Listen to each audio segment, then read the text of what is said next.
안녕하세요. SMB 의원 원장 차현태입니다.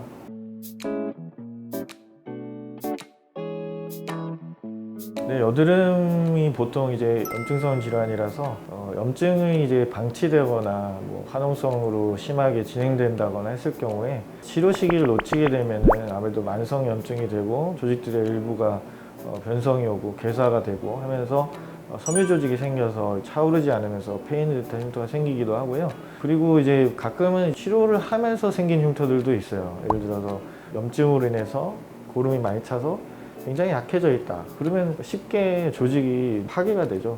그러면서 이제 생채기가 나면서 그게 또 흉터가 되는 경우도 있고요. 환자분들이 그러면 치료 하나만 아니냐 이렇게 생각하시는 분들도 있지만 초반에 압출만으로도 끝날 수 있는 경우도 있고 꼭 주사를 좀 맞아야지 흉터가 안 생기는 경우도 있고 그런 타이밍이 되게 중요한데 그거를 일반인이 알긴 좀 힘들어요. 그래서 심하게 여드름 날 적에는 매주 오셔서 그때 맞는 치료를 하시는 게 가장 좋을 것 같습니다.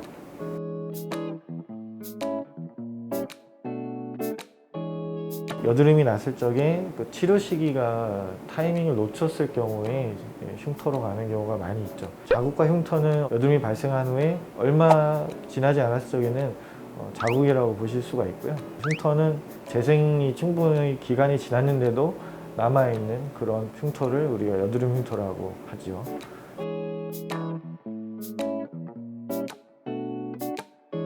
화농성 여드름이 심한데 그거를 방치했다. 그런 경우는 치료를 안 해도 흉터가 생겨요. 그럼 어떻게 치료를 하는 게 가장 바람직하냐? 여드름용 항생제를 꼭 투여해서 처방받으셔서 복용하시는 게 좋고요. 그 다음에 흉터가 의심이 될 적에는 주사를 놓기도 합니다.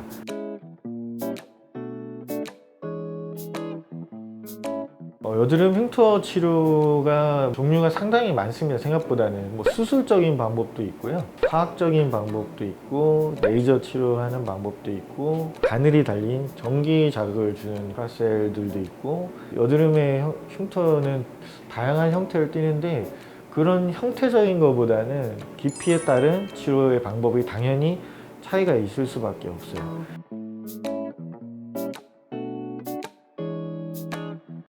흉터 치료의 과정들이 좀 변천사가 좀 많이 있어요. 옛날에는 화학적 박피라던가 아니면은 물리적으로 피부를 막 갈아버려서 하는 그런 치료들도 많이 있었는데요. 굉장한 효과를 많이 봐요. 그렇지만 평생 씻을 수 없는 그런 아주 심각한 결과를 초래하기도 했기 때문에 완전히 묻혀버렸죠. 그 뒤부터 나온 것들이 이제 프락셔널 레이저들이죠. 그래서 레이저를 굉장히 작게 쪼개가지고 피부에 침투를 시켜서 재생이 되게끔 하는 치료였어요.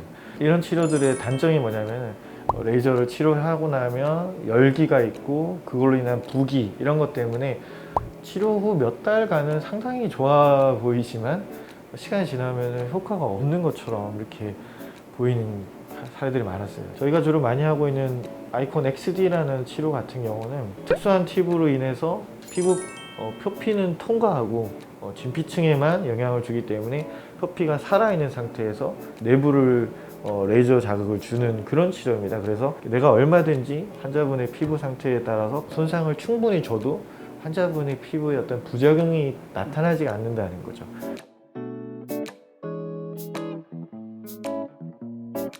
비용과 시간을 제일 줄이기 위해서는 사실은 흉터보다는 여드름 치료를 잘 해주시는 게 제일 좋은 방법이고요. 치료를 잘 따라오시는 분들이 결국은 가장 비용과 시간을 절약하시는 케이스라고 말씀드리고 싶습니다. 사실은 피부를 재구성하거나 흉터를 지우개로 지우거나 하는 치료가 아니기 때문에 환자분 케이스에 맞춰서 적당한 치료들을 타이트하게 하시는 게 좋고요. 그 다음에 흉터가 발생됐을 경우에 한 달에서 두 달 사이에서 시작을 하시는 게 가장 좋습니다. 네, 오늘은 여드름 흉터 치료에 대해서 정보를 공유해 드렸습니다. 고민을 하고 아니면 망설이는 분들에게 많은 도움이 되는 영상이었으면 좋겠습니다. 감사합니다.